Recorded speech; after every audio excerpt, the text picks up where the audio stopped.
Thanks everyone for being here tonight. Thanks for joining this event in the American Inspiration Author Series, presented in partnership with the State Library of Massachusetts. All of us behind the scenes are truly delighted you're with us tonight in the land of history, hearing the stories of our country and its people, the many challenges they've faced. On your screen is a schedule for our hour-long event featuring the celebrated historian Eric Jay Dolin and his latest work, A Furious Sky, the 500-year history of America's hurricanes. Many of you have attended our virtual events before, but if you're new, please join me and just walk through some housekeeping items with me. We are in webinar format, different from a Zoom meeting. This means that your microphone is muted and your video is off.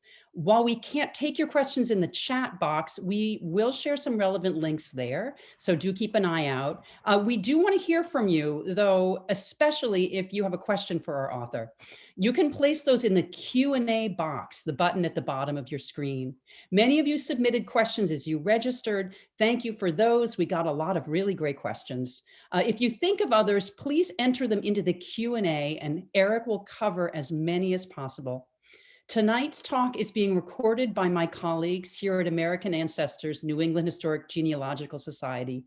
The video is going to be published on our website in the weeks ahead. Actually, I think it's going to be in the next couple days. And it's also going to be up on the State Library's website. We will share links to where you can find those also in the chat. Please know that if you like what you see and hear tonight, signed copies of the book, A Furious Sky, can be purchased through our partners at Porter Square Books in Cambridge. You'll see on the screen right now that if you use the code AMINSP as you order online, they'll waive the shipping fee for media mail. Even better, as I said, the hard copy book that you will receive is going to have Eric's signature on a book plate, so you can get your own signed copy. In these challenging times, it's really good to read about other challenges faced by our ancestors and how we've all come through. I'm Margaret Talcott. I'm the producer of literary programs and other fun happenings at American Ancestors New England Historic Genealogical Society. Tonight's event has been talked about enthusiastically and planned for many, many months. Our NEHGS publications team spied Eric's book, A Furious Sky, last summer, and they promoted it to many of you in our publication, The Weekly Genealogist newsletter, which goes out each Wednesday. Nationwide. Coincidentally, Beth Carroll Horrocks at the State Library of Massachusetts reached out to me to express her keen interest and the State Library's interest in bringing this book to a larger audience, and could we partner in a presentation? And moons later, here we are together. It is really a great pleasure to have Eric with us. He is a fellow coastal dweller. He's a resident of Marblehead, Massachusetts. And indeed, we oceanside folks have all sorts of stories to tell about hurricanes, how our lives, our families' lives have been impacted. Eric shares many such tales in A Furious Sky, but he also looks at the larger historical impact and context. The paths that hurricanes have taken, the cities, the careers, the government bureaus made and broken by hurricanes, the impact of Samuel Morse, Henry Flagler, Roxy Bolton, and many, many others on hurricanes today and how we view them and how we track them and how we manage them. His book is full of really wonderful characters, of facts and tables. It's also full of compassion. But it is mostly been just a great success and great fun to read. Furious Sky has been added to numerous top and best of lists for 2020. Most notably, the Washington Post heralded it as, quote, one of 50 notable works of nonfiction in 2020. It's been similarly celebrated by Library Journal, Amazon, Booklist, Kirkus Reviews, where it also was a prize finalist. Before Eric joins us with his half-hour presentation, Beth, welcome to you. Over to you for hello and details of Eric's past work. Hello, everyone. I'm Beth Carroll Horrocks, head of special collections at the State Library of Massachusetts, a state that has had more than its share of dangerous hurricanes. We're very glad to have with us today Eric Jay Dolin, the best-selling author of a number of works that you've probably read already. I'm just going to list a few of them here.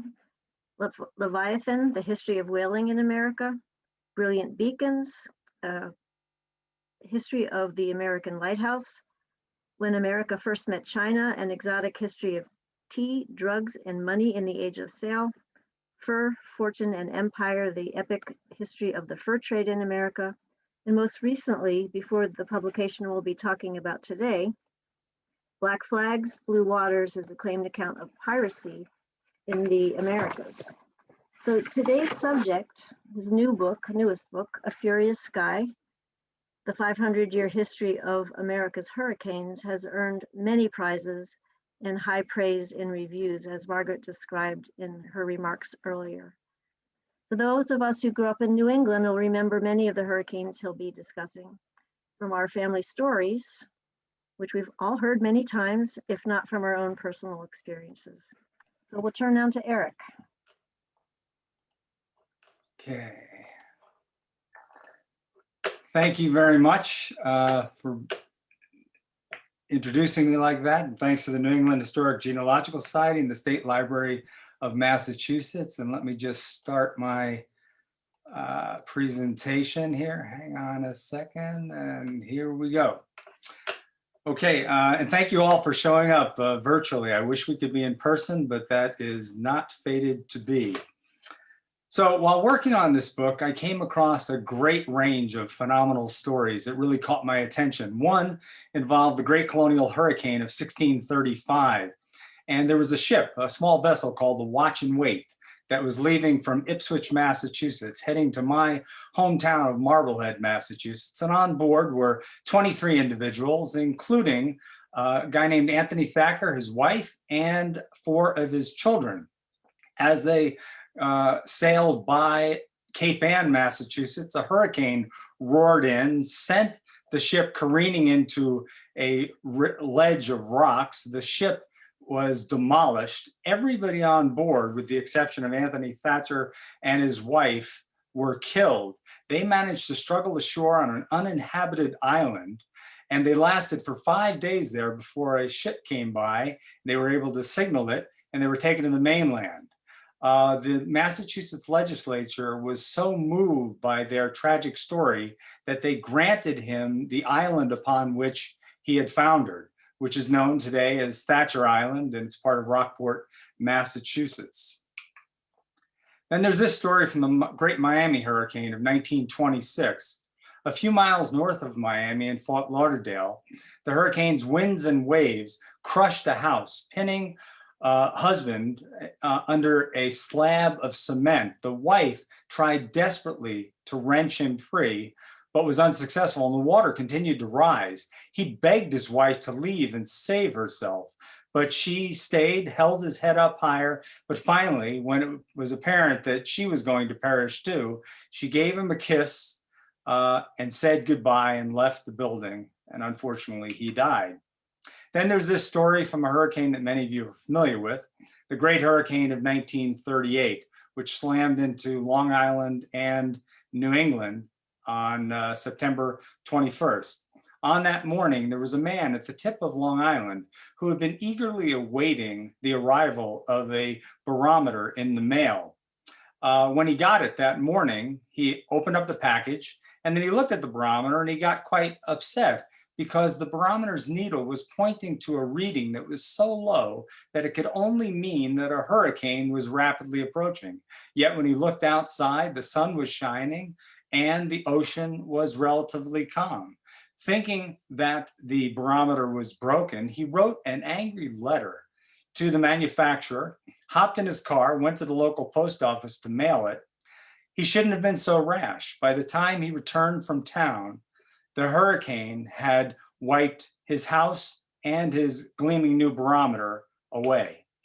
Now, A Furious Sky contains many more tragic stories like these, but the book is much more than a litany of death and destruction.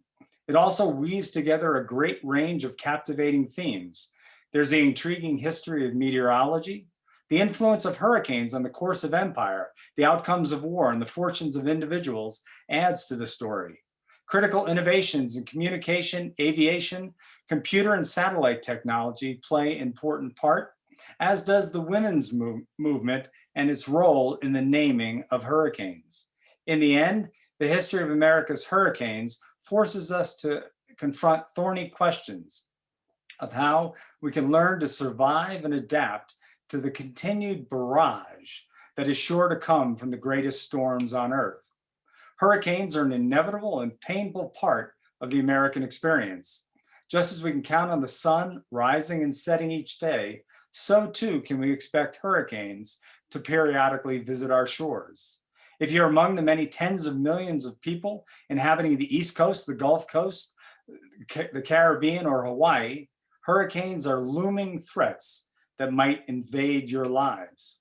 The hurricane season officially runs from June 1st through November 30th. In an average year, 6 hurricanes dance across the Atlantic, 3 of which are major hurricanes, defined as having winds of at least 111 miles per hour. Typically, 2 hurricanes make landfall in the United States each year, and a major one pummels us only about once every 2 years. Now, hurricanes are not equal opportunity offenders. While 21 coastal states have been struck by hurricanes, residents of Florida, Texas, North Carolina, Louisiana, and South Carolina take the brunt of the punishment, with Florida alone accounting for 40% of all hurricane strikes. Here in New England, we get a landfalling hurricane about once every 10 years. Hurricanes have left an indelible mark on American history. Since 1980, they have accounted for roughly 50% of the cost of all natural disasters that have exceeded $1 billion in damage. And going back to the late 1800s, hurricanes have killed nearly 30,000 people. A Furious Sky is the history of the hurricanes that have struck what is today the United States. But before going any further, I need to define the term. What is a hurricane? Simply put, hurricanes are violent, swirling storms with sustained winds of at least 74 miles per hour.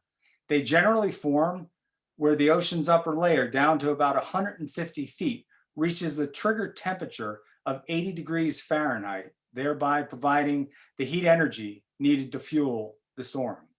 2 other conditions necessary for hurricane formation are a low vertical wind shear, which keeps the hurricane from being ripped apart, and an abundance of warm, moist air lifting off from the ocean's surface.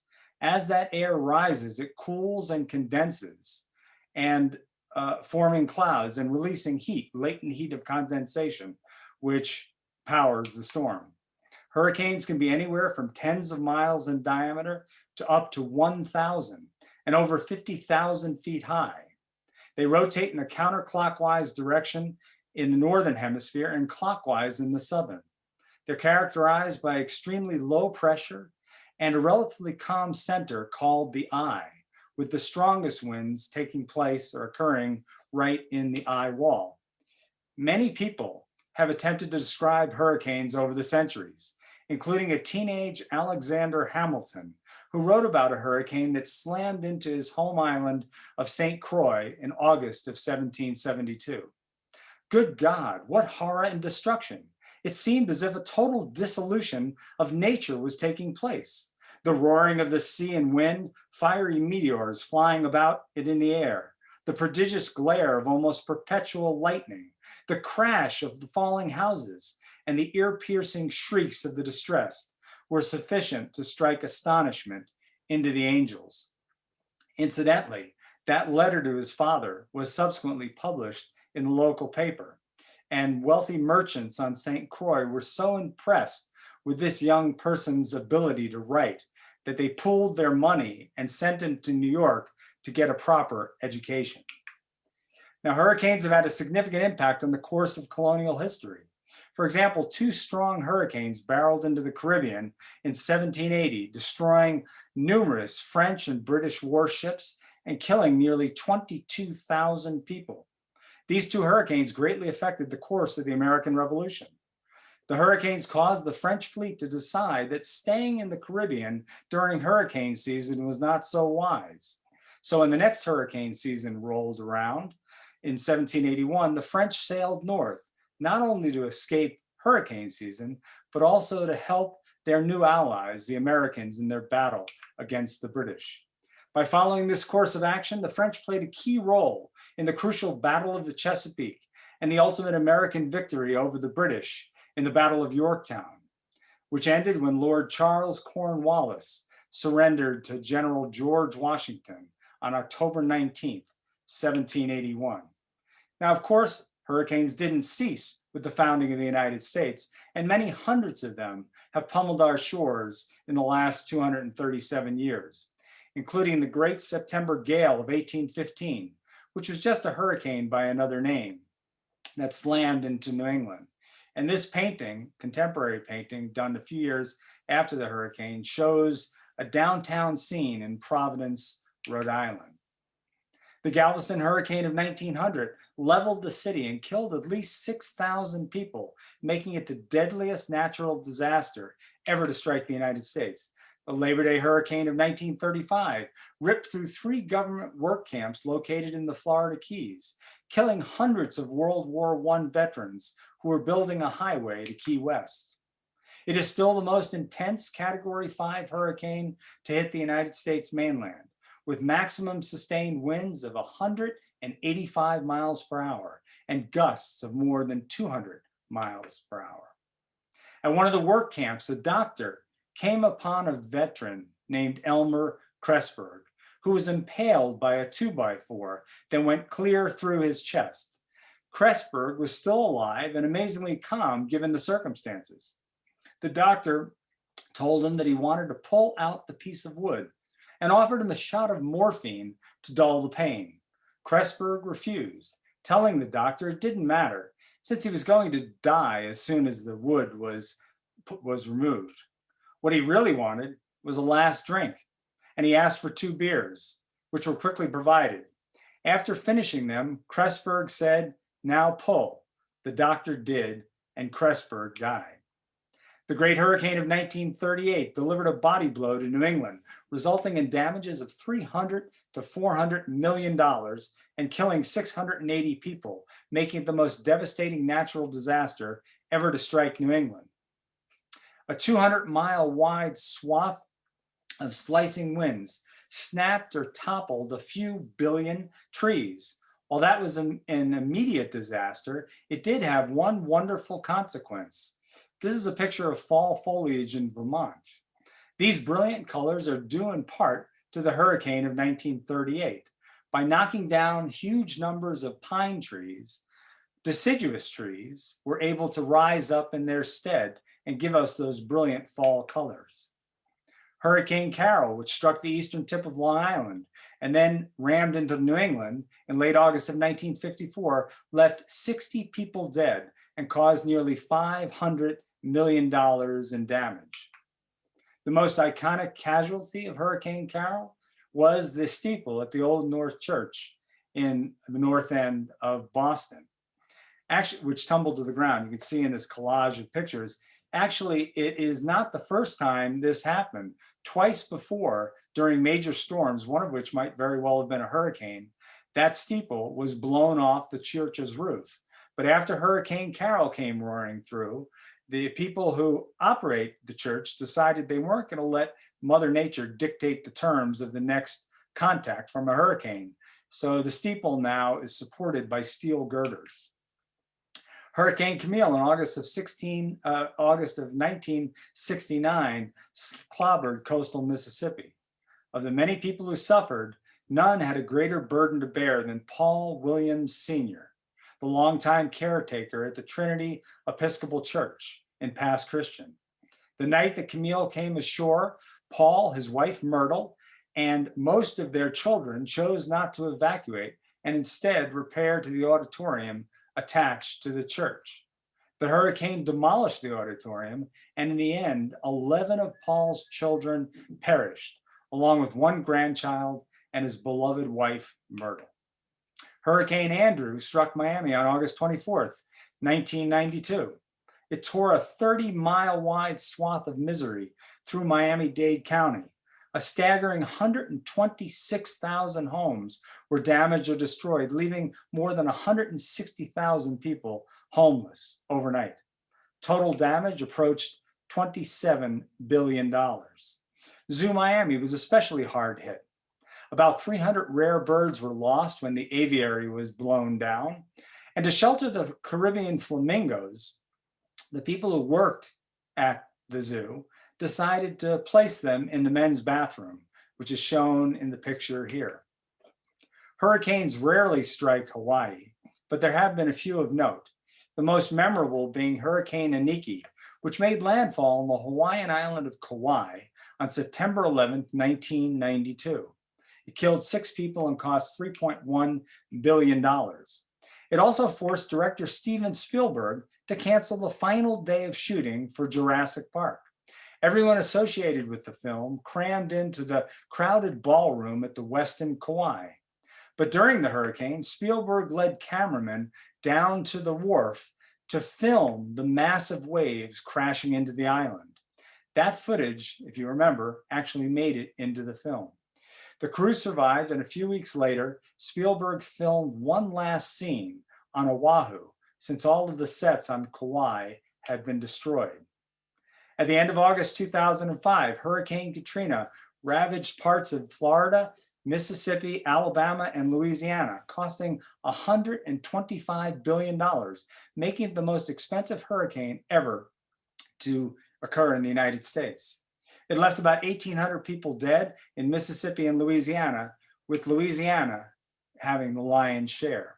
Ground zero for Katrina was New Orleans, which suffered the most devastating blow. Multiple levee failures around New Orleans left 80% of the city submerged in water that was up to 10 feet deep. It took the better part of a week for a wide range of organizations and individuals to rescue or respond to the many thousands trapped in homes, hospitals, and businesses. It wasn't until Monday, September 5th, that the Army Corps of Engineers finally closed all the levee breaches, and by October, the city was drained. 7 years after Hurricane Katrina, getting closer to us here in New England, Hurricane Sandy struck New Jersey and New York on Monday, October 29th, 2012. Because it came so close to Halloween, it was called the Halloween Horror and the Frankenstorm. It killed more than 150 people and resulted in $65 billion worth of damages. Sandy's waves pounded the New Jersey shore so violently that the vibrations were picked up by seismographs 2,500 miles away in Seattle. New York City was particularly hard hit. Many subway lines and automobile tunnels were flooded. At one point, close to 1 million people lost electricity, and the hits just kept on coming. The 2017 hurricane season turned out to be one for the record books. In the end, there were 10 hurricanes, 6 of which were major. 4 of those hurricanes roared ashore. But what really set 2017 apart was that 3 out of the 4 hurricanes that made landfall were major ones. Each one of those Category 4s had winds of at least 130 miles per hour. Never before had there been 3 Category 4s to make landfall in a single year. The damage attributed to Hurricanes Harvey, Irma, and Maria totaled $265 billion, making it the most expensive hurricane year on record. Hurricane Harvey dumped more than 50 inches on Houston and 68 inches on the small town of Nederland, Texas, an all-time record. Hurricane Irma maintained winds of 185 miles per hour for an astonishing 35 hours over the open Atlantic, another record, and its winds destroyed 50% of Florida's orange crops. Hurricane Maria made landfall in Puerto Rico as a strong Category 4 with winds of 155 miles per hour, and it dumped up to 3 feet of water in some areas. Maria damaged or obliterated virtually every human-made structure on the island outside of San Juan and many in the capital. And it knocked out power to the entire island, leaving 3.4 million people in the dark. The death toll from Maria has been the subject of considerable heated debate, with estimates ranging from about 1,400 to more than 4,600. Now, while Furious Sky details some of the most destructive hurricanes to reach our shores, it also recounts pivotal discoveries over the past 3 centuries in the fields of meteorology, aviation, and communications, which have greatly improved our ability to understand, monitor, and report on hurricanes. For example, after studying a hurricane in 1743 that moved from Philadelphia to Boston, Benjamin Franklin became the first person to realize that hurricanes had forward movement, and that their winds could blow contrary to the direction in which the hurricane itself was moving. During the Great Storm controversy in the mid-1800s, arguments between amateur and professional meteorologists helped to develop the basic image of a hurricane as a mass of swirling, moisture-laden winds, the velocity of which greatly increases as one approaches the center of the storm until one enters the calm, clear, and surprisingly beautiful eye. The advent of the telegraph, then the radio, followed by hurricane hunter planes and Earth-orbiting satellites, all contributed mightily to our ability to track hurricanes from inception to dissolution. Such advances, combined with vast improvements in computer-based weather prediction models, means that we have advanced warning of a hurricane's strength and the timing of its arrival. There have also been dramatic changes in the way that we identify hurricanes. In 1953, the Weather Bureau, the precursor to the National Weather Service, began naming hurricanes after women. This decision angered many who thought it was inappropriate, if not downright insulting, to name hurricanes in this manner, and they asked the Bureau to reconsider. One woman said she would much rather that her house be hit by an unnamed hurricane rather than one named after one of her husband's former girlfriends. The Bureau, however, would not be swayed. It stuck fast to its naming system, making it permanent in 1956.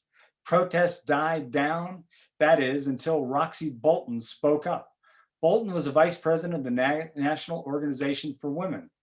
In 1970, she urged the National Weather Service to stop naming hurricanes after women. She was tired of reading and hearing media accounts in which female-named hurricanes were variously described as witches, capricious, furious, bad girls, unladylike, vicious, and treacherous. She said, "Women are human beings and deeply resent being arbitrarily associated with disaster." Bolton offered some alternatives. Hurricanes could, she said, be named after birds, or perhaps US senators who love having things named after them. She even recommended that hurricanes be named himicanes instead.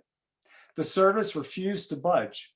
Then during Jimmy Carter's presidency, US Secretary of Commerce, Dr. Juanita Krebs, the first woman appointed to that position, took up the cause. A self-described feminist, Krebs heartily supported Bolton's initiative, and in 1979, gender equality won out over tired bureaucracy. From that point forward, Atlantic tropical storms and hurricanes would alternate between male and female names. Now, meteorologists have not only been interested in forecasting and naming hurricanes, but for a time at least, they were interested in controlling them. From the late 1940s through the early 1980s, there were various government experiments to study whether seeding hurricanes could weaken them. None of them succeeded. Since the mid to late 1900s, many other methods besides cloud seeding have been suggested for controlling and even eliminating hurricanes. Some of the most fanciful ideas include flying an enormous fleet of propeller-driven airplanes around a hurricane in a clockwise direction to unwind the storm, or towing icebergs from the Arctic down to the tropics to cool off the water and sap the hurricane of its strength. Then there is one of the most popular suggestions of all: nuke 'em, drop a nuclear bomb into the center of a hurricane, which I have to tell you would absolutely not work and would result in a lot of radioactive fallout. The cycle continues. Every year, a new hurricane season unfolds. No matter what an individual hurricane season has in store, one thing is certain: the United States will continue to be pummeled by these tremendous storms. And because of global warming, hurricanes of the future will most likely be worse than those of the past. Global warming has already made the impact of hurricanes worse. Because sea level has risen as a result of the thermal expansion of the ocean and the melting of glaciers, storm surges associated with hurricanes are higher and more destructive. For example, a century ago, the average water height around New York was an entire foot lower than it is today.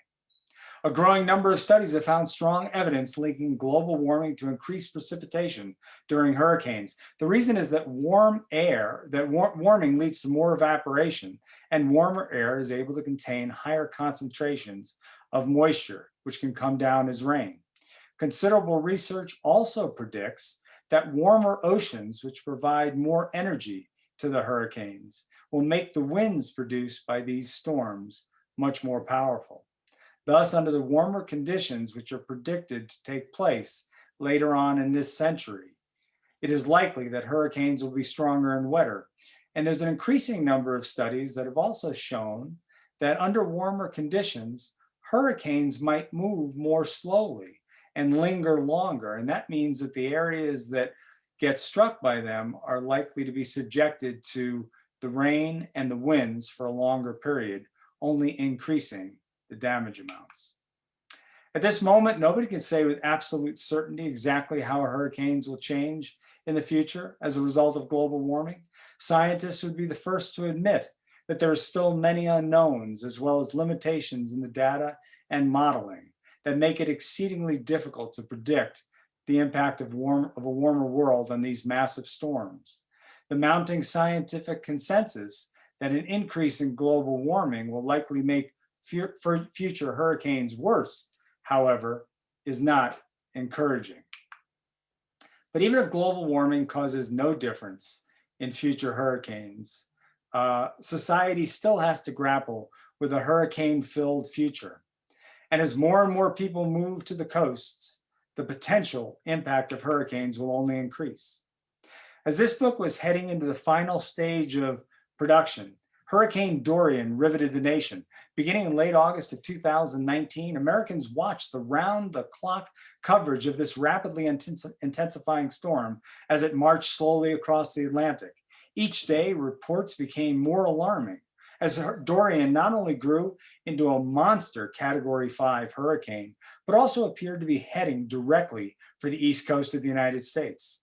But first in line were the Bahamas, parts of which were utterly destroyed by Dorian, which essentially stalled in place for an excruciating 40 hours before moving on as a Category 2 hurricane. Some models said it would still strike the United States, prompting mandatory evacuations from Florida to Virginia. Over the next few days, Dorian hugged the coastline, briefly regaining Category 3 status as it moved over warmer waters, then dropping to a Category 1 hurricane just before making its only landfall in the United States off Cape Hatteras, North Carolina. After that, Dorian zoomed off in a northeasterly direction, making landfall in Nova Scotia, where it knocked out power to roughly 400,000 people. While Dorian's impact on the United States was significant, it was virtually nothing compared with what happened to the Bahamas and what might have happened had the hurricane slammed into the east coast of the United States instead of giving it just a glancing blow. This time, America was lucky. But if the history of US hurricanes tells us anything, it is that such luck will not last.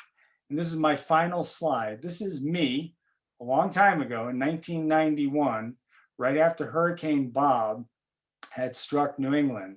My wife, Jennifer, at the time worked for the state of Massachusetts on a tree planting program. And she had to go down to Falmouth, Massachusetts to see how badly the trees had been damaged. So I tagged along. And this is a picture on a beach showing one of the summer cottages that had been destroyed by the hurricane. And I'm sad to tell you that that Hawaiian shirt that I'm wearing there was one of my favorite shirts at the time, but Jennifer really didn't like it. So as soon as we got married, it was given to the Salvation Army. And that is the end of my talk. I'm going to hit stop share now, and I'm happy to answer any questions you might have. Well, thank you, Eric.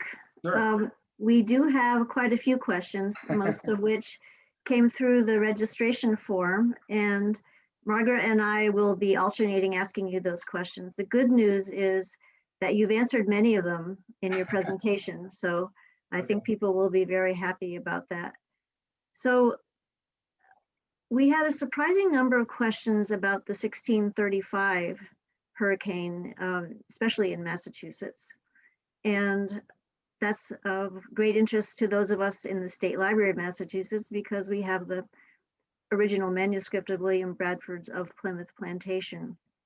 And before I ask you what the questions were, I'd like to just say that there have been many, many new publications this year for the 400th anniversary of the arrival of the Mayflower.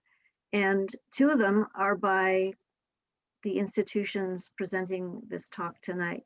So both American Ancestors New England Historical Genealogical Society and the State Library of Massachusetts have new publications about the Bradford manuscript, and we'll be putting those links in the chat box for you. Theirs is a more academic presentation and ours is a facsimile of the Bradford manuscript published for the first time since the 1890s. So you have answered many of the questions about the 1635 hurricane. What I'd like to read you just very quickly one sentence from that Bradford manuscript so people can get a sense of the language, and then I'll ask you the actual questions. Okay. It says, this year, the 14th or 15th of August being Saturday, was such a mighty storm of wind and rain as none living in these parts, either English or Indians, ever saw. Then he goes on in more detail. Right. So my question is, and this is a condensation of others, what records are there for the study of weather and especially hurricanes in the 17th and early 18th century? Well, for that hurricane in particular, I wish that there were more people taking notes. William Bradford did a great job, but his description only lasts a couple of sentences, paragraphs. John Winthrop also made note of it. And of course, a couple of ministers, I tell the story of not only the Watch and Wait, the vessel that crashed, but there's another vessel that had Richard Mather on board that survived the hurricane. And and as a result, we have Cotton Mather and the rest. But he wrote a little more extensively about the hurricane, and especially what he perceived to be its religious connotations. But beyond that, there wasn't a whole lot written about the 1635 hurricane.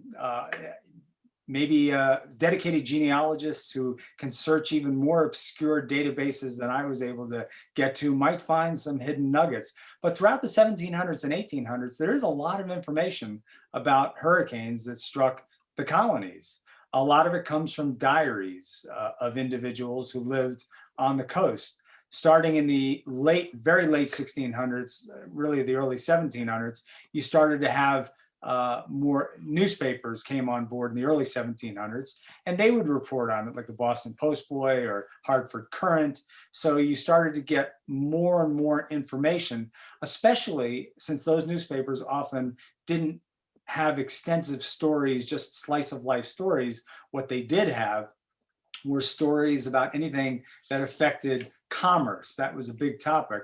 Well, hurricanes had great impacts on commerce. So you do find a number of interesting tales about hurricanes, especially when you come into the 1700s. And then once you get to the American Revolution, when so many people were writing down their thoughts, so many people, especially our founding fathers and other people actively involved in the revolution, were writing to each other numerous letters. The few hurricanes that did take place during that period are very well documented. Even in the Caribbean, there were a number of naval commanders who including Rodney, the famous admiral for the British, who wrote extensively about the various hurricanes that struck in 1780.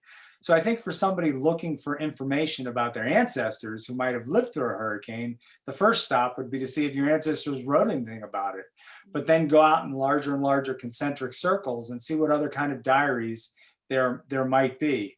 I know that in writing all of my books, I have been surprised by finding little pieces of information tucked away in diaries.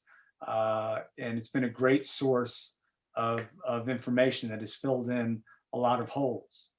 Good. Thank you. That leads right into my question, and you've answered a fair amount of it already, but one of our listeners wants to know, what is the best piece of writing advice that you received that you still use? And also, I wanted to add, your best piece of advice on research. I mean, you talked about letters, you talked about diaries. We talked earlier about how you're doing a lot of your research online, but Right. you're also physically or were physically going to places.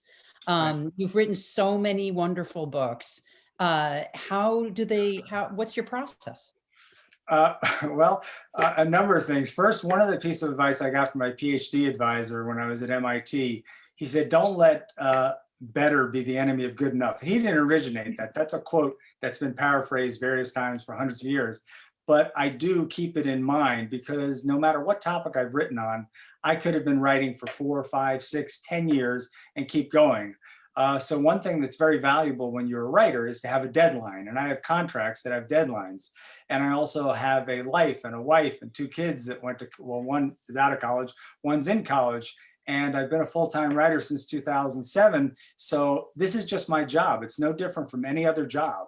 I don't get paid unless I produce. So I'm pretty good at sticking to it takes me about 2 years to write, submit, and finish a book, sometimes a little bit quicker. It was kind of funny when I had a full-time job when I wrote Leviathan, the history of whaling in America. And that took me 2 years because I would wake up at 3:30, 4 in the morning. I'd write for a couple of hours before going to work. I'd write at night. My wife, we had young kids at the time. I would get Saturdays off. My wife gave me Saturdays off. And I figured when I quit my job and I started writing full-time, this will be easy. I'll write a book once a year. Well, what you have to do expands to fill the time you have to do it in. And my contracts have always been 2 years, and I always find plenty of other things to occupy myself. Another piece of advice I would give to anybody who wants to write is don't be afraid of, they say, don't be afraid of rejection. First of all, if you actually want to get something published, I've got a file cabinet full of rejection letters, but don't be afraid if your first draft or your sentences that you're writing sound horrible. You can always go back and edit. And sometimes when I'm writing, the information and my sentences just flow beautifully. And other times it's very, very difficult. And I never know at the beginning of a day what my day is going to be like. Another piece of advice for researching is to use the Brownian motion concept, which is what I've used, which is sort of a physical term where you randomly bump into things.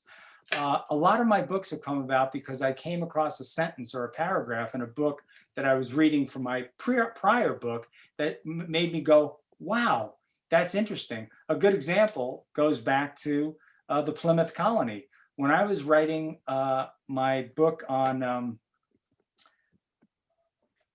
when I was writing Leviathan again, I read this book by James Truslow Adams on the founding of New England, a very famous book, won the Pulitzer Prize. In it, he had a very short section. He had a sentence where he said something along the lines of the Bible and the beaver were basically so important to the founding of Plymouth Colony and the sustenance of it. And I knew what he meant by the Bible because everybody knows about the pilgrims coming over to escape religious persecution. But when he mentioned the beaver, I literally knew nothing about that because my background, I have a PhD, but it's in public policy. I'm not an historian by training. So I knew nothing about the beaver, and that got me curious. I started reading, and I suddenly discovered that the beaver was the main economic engine that enabled the Plymouth colony to survive its lean years during the 1620s. And that resulted in fur, fortune, and empire. So I'm always looking for the surprises to give me my next topic. But what I meant by Brownian motion is when I start a book, I'm working on a book right now on privateering during the American Revolution. Huge number of documents relating to that. A lot of information. I have to pull in not only stuff about the American Revolution, but privateering, the Continental Navy, the Army, all these different things. And I could easily be overwhelmed by the amount of information for any of my books, and this one in particular. So what I first try to do is isolate the classics in the field, either modern books or old books or articles or something that these are really good encapsulations of either part of the story I want to tell or maybe a big part of the story I want to tell. So I start there and they give me clues to go to other documents. But also I spend hours and days on my computer doing random Google searches with different keywords during different ranges of time to try to come upon books that I would have no way of knowing are in a library. Just the other day, I did a search. I had a couple of keywords, and I wanted to look for books written between 1783 and 1810 that talked about this, some aspect of the Continental Navy it actually was. And I actually came up with 2 books written during that time. I never would have known about them, but there was a sentence or 2 in there. That combination of words got me to that book. And then I started reading. I said, hey, this is a great quote from somebody who actually lived in that time, and I could add it to my story. One other piece of advice I'd give to people, not only researching, but writing, is that fear is a good motivator. You got to be scared a little bit in the sense that you want to finish it. So my contract deadline sort of serves as a little bit of fear for me. But the more positive motivation is just that it's so exciting when you get to the end of the project. The best time for me in writing any book is when I have a complete manuscript and I'm relatively happy with it. And then I start doing my own internal editing, because then I can see what this thing that I had envisioned 2 years earlier actually looks like. And if I'm fortunate enough to be proud of my work, which I usually am, then I feel elated. There is nothing that beats the experience of having an entire manuscript and saying, this is a good book. This is the book I wanted to write. Whether everybody's going to like it, I have no idea. I write the book that I would want to read. And that's one last thing I'd like to add that I think is important. I have an undergraduate, master's, and PhD in public policy, environmental policy, and biology. I worked for many years, not in the history field, in environmental policy and marine biology. So my background, I was not an historian. I didn't have a deep well of historical information. The last history class I took was when I was a freshman at Brown. So every book topic I pick is on a topic that I don't inherently know a lot about. I'm not like a professor who's been studying a certain area for decades. So every book is like getting a master's degree in a different topic. They're somewhat related because they're about American history usually, but it's so exciting for me to go from day to day because I'm constantly being surprised by all this new information. And then when the book is completed and I send it out into the world, one of the best things, I'm not saying this just because people are watching, but one of the best things is sharing the book, but also hearing from people who enjoy what you've written. Because writing can be a very lonely experience. I imagine genealogical research can be sort of lonely as well. We are right now in my office, which is our old garage. I used to work in the basement, but my wife decided it was too musty down there and I was already too much of an introvert, and I also needed some light. So our garage was so small, you couldn't fit a good car in it. So we took the garage and turned it into my office. But I spend so much time here. And to make something more topical, now that we're dealing with COVID, my life hasn't changed that dramatically because I used to spend day in and day out here. But one of the things I miss the most is going to libraries, like libraries that your 2 organizations have, to do the research, to talk to people, to get out. I know this may sound silly. One of the things I most enjoy about giving a talk and going to a library is eating lunch at a new restaurant. I always plan it before I go. I'm going to do research, but I have this lunch, and I usually get advice from a librarian. Where should I go to have lunch? Those little things sound silly, but now that they're not in my life, I desperately miss them. And I love going to museums, which I haven't been able to do in 8 or 9 months. So anyway, that was a very long answer, a short question. We really look forward to welcoming you back. Yes. All of us do look forward to welcoming you back. So I love the answer to that question. And I feel the way you feel about getting education. Reading your book is quite an education. And I heard David McCullough say something very similar once, that he wants to write what he wants to write. And you've done a brilliant job of it. So thank you for that answer. Appreciate it. Okay, so your comment about fear is a good transition to our next question. We had a lot of questions about the 1938 Great New England Hurricane and also the 1954 Hurricane Carol. And I have talked to many friends and relatives and neighbors who survived both of those, caused great disruption in my own family because there were a lot of weddings that year. Several of the questions asked about changes to land that were made by those hurricanes. And so could you talk just briefly about that? Sure, it's going to have to be brief because I don't have a catalog of the changes, although I know that there were quite a few. That's one aspect I didn't talk about in the book, but for the hurricane of 1938 and Carol as well, a lot of coastal areas, especially on the Cape, I'm sure that Chatham, the little bars off of Chatham would shift, and every couple, when you have something like Cape Cod, Nantucket, Martha's Vineyard, or other coastal areas that are built on sand, and you have such a violent event as a hurricane with those pounding waves for many, many hours, you're inevitably going to get a huge amount of erosion, and a lot of new inlets are going to pop up that weren't there before. I think it'd be a fascinating study to look at how the coastal geography changed before and after each hurricane. And there have been studies like that.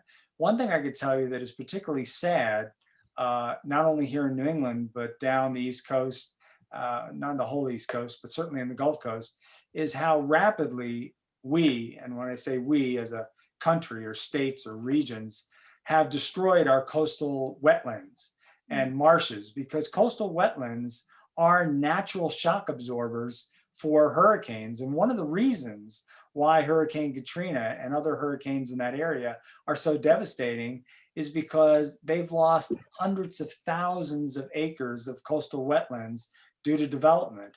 And even here in New England, we've lost a lot of coastal wetlands. And that just means that we are more at risk when the next storm comes through. And I have a soft spot for coastal wetlands because many, many years ago, when I was a college student, I took a year off and I spent 3 months working at Woods Hole Oceanographic Institute on a salt marsh study. And I used to spend my days at Sippawisset Marsh. And they're just beautiful ecological habitats, but they also serve a very important purpose, not just for protection from hurricanes, but spawning areas for all the fish that we like to eat and other animals that make the ecosystem healthy.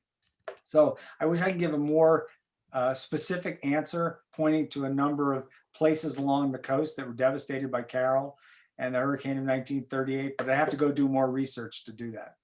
Okay, thank you.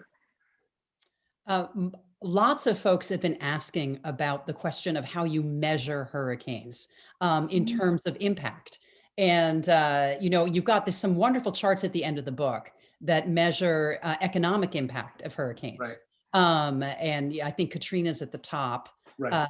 And it's just, it's interesting as you look back over time, though. I mean, Galveston completely flattened Right. on a percentage basis of that community. That was huge impact. So the questions are, can you put in order the 10 worst hurricanes? And again, my question, metrics. And how would you compare the economic impacts of historical hurricanes to those of today? So okay, the first question I could, if I went and looked at my book, I don't have that memorized, but I've got those two tables at the end. So that's a pitch, buy the book or just go online. You can find the top 10. They're in there. But the second question is a little more interesting. How do you compare past hurricanes? One of the things that everybody is aware of is that we've had more coastal development, and demographic changes are only pushing more and more people to the coast. So it's sort of a two-edged phenomenon. Galveston was literally wiped off the map in 1900, but it was a much smaller community. I mean, in terms of being built up with communities today, and buildings that were built down there were much less able to withstand something like hurricane force winds or such massive waves. So the good news is that even though more and more people are moving to the coast, and we have many, many, many tens of millions more people now than 100 years ago in harm's way if a hurricane strikes, building codes have gotten better. Buildings are built more strongly. It's not across the board. Down in Florida, they're very good at that because they get hit by hurricanes so often. But there are still many buildings that are within coastal floodplains or very close to the coast that are probably rather shoddily built, especially the older ones, that if there's a direct strike in Massachusetts or southern Maine or Connecticut, or they're going to get wiped away, which is what happens. But we are moving forward. Codes are getting better. You can build a stronger building. But if a hurricane strikes that's really strong, like another category 3, like the hurricane of 1938, or a category 4 or even a category 5. Imagine if a category 4 or category 5 hurricane made landfall in Boston. We all see what happens with major nor'easters, which are sort of like cold weather hurricanes. What happens to the flooding in downtown Boston can be horrific. Situate is overcome by waves. And as the sea level gets higher and hurricanes get stronger, which I think will happen, we may be in line for a more serious hurricane. So no matter what you do, no matter how good your building codes are, if a major hurricane strikes, there's going to be widespread devastation. But we also are much more connected via the media, and we hopefully have better evacuation plans in place.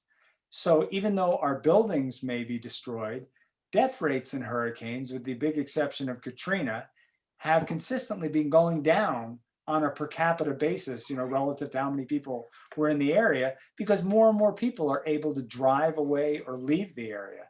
Yet I have to add, there are many people, even today, who with a major hurricane targeting their town will not leave.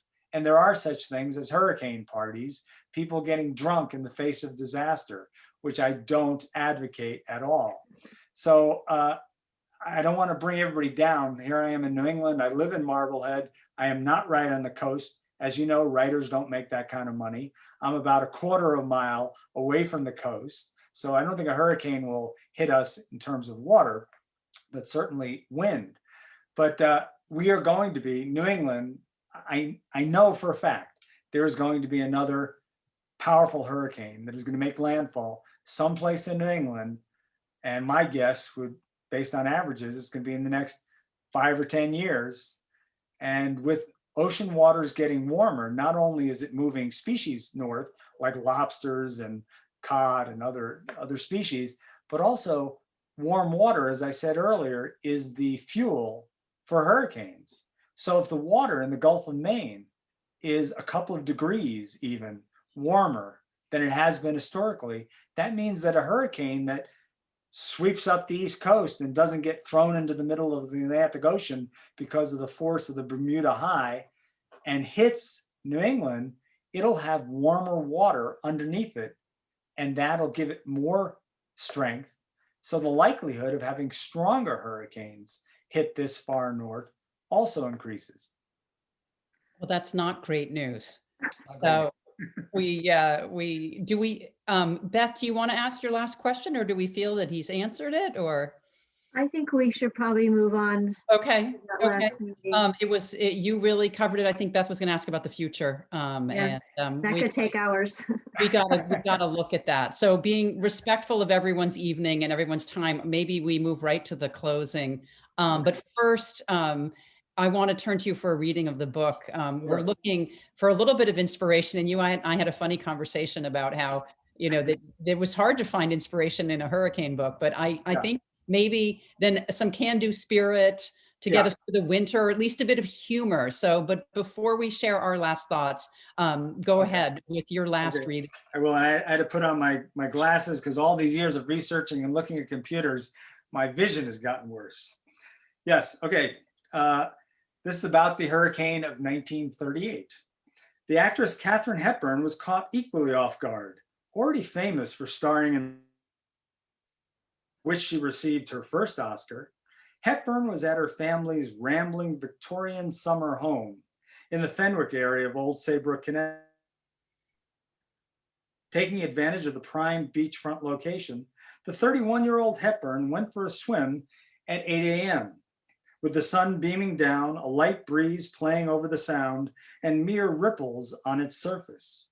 After breakfast, she played 9 holes of golf with her friend Jack Hammond, and despite the quickening winds, launched a perfect drive on the par 3 9th, scoring a hole-in-one and contributing to her personal best on the course. Back home after the triumphant outing, Hepburn and Hammond went swimming at the beach again. But this dip was quite different from the one she had taken earlier in the day. The wind was whipping now and the surf rapidly increasing.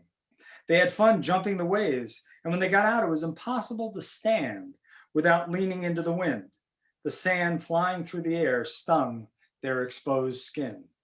Running back to the house, they joined Hepburn's mother, Katherine, her brother, Dick, Fanny, the cook, and a repairman who was there to fix the screens on the porch. As it turned out, the repairs would not be necessary. While he was working on the screens, the repairman's car, which had been parked in the driveway, was lifted off the ground by a gust of wind and hurled into a nearby lagoon. Immediately thereafter, the laundry wing was ripped from the house. At that point, all work ceased, and the only goal was survival. Fearing that the entire house would soon crash to the ground, Dick led everyone out of the dining room into the storm, in fast-flowing water up to their knees, and while clinging to the same rope, the group trudged for about 15 minutes across a field to higher ground. Looking back, Hepburn would later recall, "We saw the house slowly turn around, sail off to the northeast, and start down the brook, which fed the swamp lagoon. It just sailed away, easy as pie." With the storm seething around them, the 6 people now took shelter at the closed for the season River Sea Inn by forcing their way in. The next morning, they went to investigate, and where Hepburn's family house had once stood, all that was left was a bathtub at a cockeyed angle and a toilet.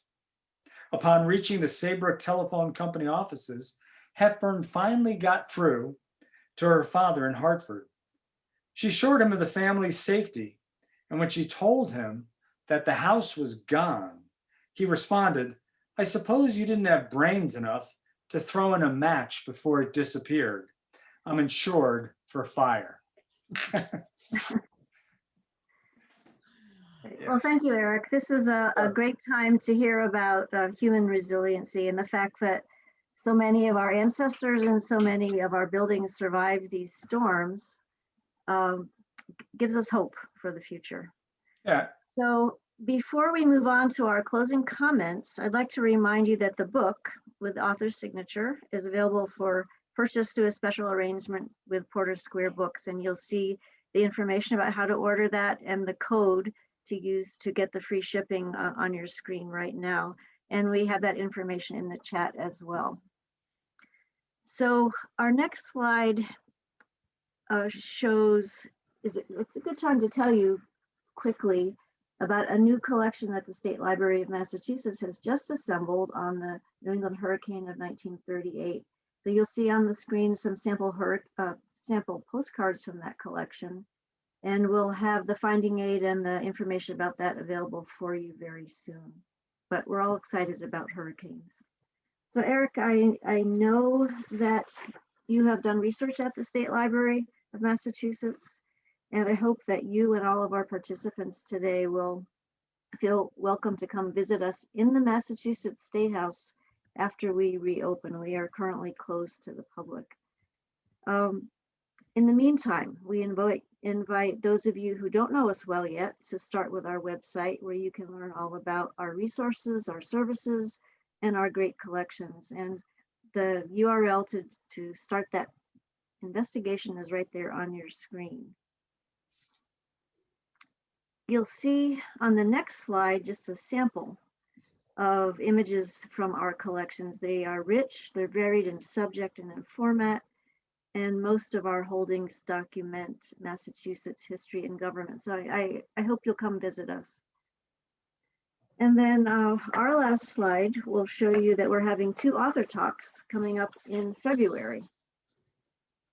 The first one on February 2nd, which is a brand new biography, just arrived yesterday, of Kamala Harris, our new vice president, and that will be in collaboration with the Tewksbury Public Library's Social Justice Series. And then later in February, on the 23rd, we'll hear from the author of The Three Mothers, How the Mothers of Martin Luther King Jr., Malcolm X, and James Baldwin Shaped a Nation. So we hope to see you at our next author talks.